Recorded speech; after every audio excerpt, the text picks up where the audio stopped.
Okay, friends, tonight is Yud Aleph Adar. That's Yahrtzeit of the Chida. If you're allowed to have a favorite Gold of Yisrael, I think I would choose the Chida. If there's one person that I would really like to meet, there are a lot of people I would really like to meet, but I would really like to meet the Chida. In my humble library, I have many, many shelves that the entire shelf is just the Chida. For example, see where my finger is? That whole shelf is the Chida. Half the shelf underneath, and I have a different bookcase. I have a lot of Svarim of the Chida. And, the Noam Elimelech said about the Chida, that before the Chida, any Svarim, any books that were not of traditional Jewish origin were off limits. They were Svarim Chitzainim. And the Chida weakened the power of the Svarim Chitzainim. And I think the meaning of that is that until the Chida, it's either Torah or bust. Anything else that you learned, you're endangering of being led astray from Torah. But the Chida was so proficient in so many disciplines and history and travel that he was, so to speak, Mekadesh. He sanctified other disciplines and he brought it under the rubric of the Torah. And it could be that this idea that Noam Elimelech applies to the activities of the Chida. Until the Chida, either you're in the Beis Medrash or what else could be redeeming.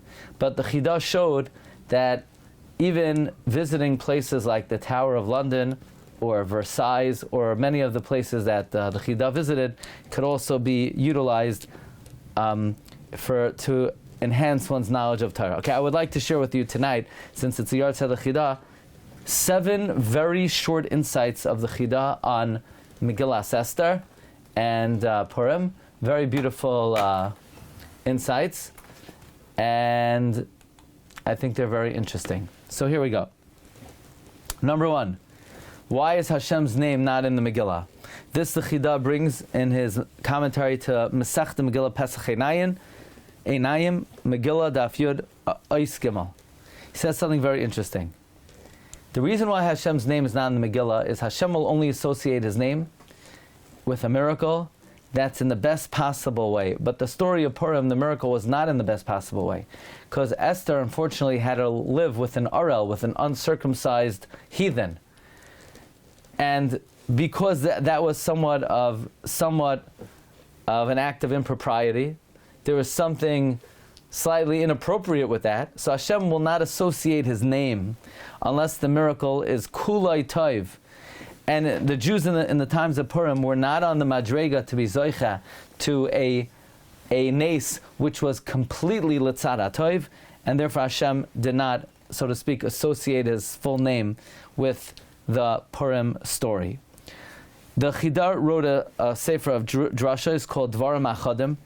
There he quotes Reb Chaim Kohen. Reb Chaim Kohen is the author of the Torah Barakas. I think I've mentioned a few times that if you go to Livorno, buried on the line together with the Chida is the author of Torah Barakas, Rabbi Chaim HaKohen. Why are the Jews called in the Megillah Yehudim? Why not, Yisrael? And the Chida says, quoting Rabbi Chaim Kohen, we're called Yehudim because the word Yehudim has the Shem Havaya in it, and the fact that the Shem Havaya is in our name means Kroiva Yeshuasenu, that our salvation is close at hand. That the fact that we were called Yehudim, that indicated that Hashem was close to saving us at any moment. That's what the Chida quotes in the Dvarim Achadim. He adds in his Sefer Chadrei Baten for Shabbos Zachar that this is the meaning of the Psukim, that we know that Klal Yisrael could be called Yisrael, and in Yisrael it's like Yashar Kel, where Hashem's name is in our name, but there's an even higher name of Yehuda, where Hashem's entire name appears Kesidrai. And the Chida says this is the meaning of what we say in Tehillim. Lulei Hashem shahaya lanu yoimer no Yisrael. If God had not been with us, says Yisrael. Yisrael indicates the name of Kel is with us. But now that Hashem is with us, we have nothing to fear. But even more than that, Lulei Hashem shahaya lanu. but kum aleinu Adam. Hashem was with us even more intently and intensely when the Adam stood up against us. The Adam is Haman. How is Hashem with us more? Because then we were Yehudim with all 4 letters of the Shem Havaya in our name. So that's the second offering. Second offering is the reason we're called Yehudim in the Megillah is to indicate that Hashem's salvation was close at hand. Why do we bang by Haman? What kind of minhag is this? I actually got a new sefer this year. Let's see if I have it in here. Yeah, you ready for this? I got a very interesting sefer. I haven't had a chance to spend too much time with it yet. It's called Hilchos Charbu Darbu. Hilchos Charbu Darbu. And basically it's a sefer about how to bang by Haman. You know, what do you think? You could just bang? You have a question. When you put on tefillin, could you wrap it around your nose? Could you wrap it around your feet? There, you have to put it on your arm in a very specific location. You know, every halacha has minutia. So you think you just bang? You can bang with your hand, the back of your hand, the front of your hand. No, there are all kinds of halachas of how to bang by Haman. And in order to know how to do it, you need to get the Sefer Hilchos Charbu Darbu. But I'm not ready to tell you what it says because I didn't have a chance to learn it yet. Anyway, what's the reason for this minhag? He quotes Rav Chida in the Sefer Machzik Bracha, Archaim Siman Tafresh Peizayin, quotes Rabbeinu Klifa Malka, that Chazal knew that there would be a very long galus, and because of the long galus, there would be people who would attempt to imitate what Haman did and try to persecute us and make decrees against us. So in order to ward them off, we have this custom that every time we hear Haman, we bang, we make a rush, we get angry, we write him on the bottom of our shoes, so that the next time there's a Jewish enemy, he's going to think twice before he starts up with us, knowing that for the rest of history we're going to be cursing him in our Batei Knesiyos. Okay, that's a third offering. We now move on to number 4. Ki yad al keis ka. Literally, God swears by His throne. Says the Chida. Ki yad. Yad is Yadalid, a remez to reading the Megillah on the 14th. And but al keis, in the place which is called the throne of God. Where in the world is called the throne of God? Yerushalayim, al keis ka. There it's the 15th of Adar. Kiyad, we know the pasuk Kiyad al keis ka is a shvuah that God took that He would annihilate Amalek. But the remez is Kiyad. It's the 14th of Adar. But al keis, when you're in Yerushalayim, it is the 15th of Adar. Okay, we're moving right along. Why is there a mitzvah to get drunk on Purim? You ever wonder about that? Why is there a mitzvah to get drunk? So the Chida says something very interesting in his Sefer Ruach Chaim Drush Yud Zayin. We're accustomed to thinking, because the miracle of Purim and our salvation from the Gzer of Haman took place over a Mishteh Yayin, but the Chida explains even further. When Esther turns to Achashverosh and says, Haman arazeh, this evil Haman, he's trying to hurt me. What did Haman say back? Not one word. He didn't say one word. He didn't respond. He didn't answer. Why not? Why couldn't he talk back? Because he was drunk. So what saved us? Drunkenness. And then Haman fell on the bed that Esther was on. What do you mean he fell? Why would he fall? What is he, 117 years old? Why did he fall?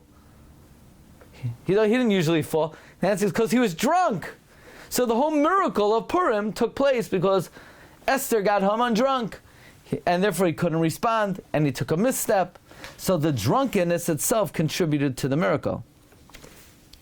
Okay. You ready for this? This is a good one. We know that when Hashem offered the Torah to the Jewish people, by the way, that the Chida says in the Sefer Ruach Chaim. The next, this comes from the Sefer Choymas Anoch, the Chida's commentary to Megillas Esther. We know that when Hashem offered the Torah to the Jewish people, we said Nasa v'nishma. On the other hand, Hashem had to force us to accept the Torah. So, did we accept it willingly, or did we have to be coerced? So the famous answer is, the Torah Shabachsav we accepted willingly. The Torah Shabal Peh we had to be forced. Did we ever accept the Torah Shabal Peh willingly? In the times of Purim. What's the remez to that? Says the Chida, if you look in the Zohar, Torah refers to Torah Shabachsav, Torah refers to Torah Shabal Peh. That's the meaning. Uv Hagia, Torah Esther. It came time, Torah. It came time, Torah, that for the Torah Shabal Peh to be accepted in the merit of Esther Bas Avichayil. One last offering. Does anybody know what day of the year did Haman cast lots to annihilate the Jewish people? In other words, on what day did he cast the lots? What day was he casting the lots? It was the 13th of Nisan. Why do you think Haman cast the lots on the 13th of Nisan? So the Chida says in the Nachal Eshkol, it's because the first 12 days of the month, the Nesiim brought karbanos, so it was a good omen. The 14th is Erev Pesach. From the 15th and on is Pesach. But the 13th, there's nothing significant about that day. And therefore, Haman chose that day. With this, we could answer a very interesting question that the Achronim deal with. That why is it that we don't say Tachnun on the 13th day of Nisan? The first 12 days we understand because the Nesiim brought karbanos. The 14th of Nisan, we don't say Tachnun because it's Erev Pesach. But why don't we say Tachnun on the 13th? But according to what we're learning, the 13th was a very great day. It's the day Haman cast lots that ultimately were overturned, and it's the day that caused the Yom Tov of Purim. So why would we say Tachnun on Yud Gimel Nisan? That's the day that's responsible for this great Yom Tov that we have. Okay, these are 7 ideas from the Chida on Purim. Number 1, Hashem's name is not in the Megillah because the miracle was somewhat compromised. It came through Esther living with Achashverosh. The Jews are called Yehudim in the Megillah to indicate that our salvation was close. We beg for Haman to scare away any potential enemy who would want to copy. Ki Yad al Kes Ka. Yad is the Yod Daled, the 14th. Al Kes in Yerushalayim, it's Ka on the 15th.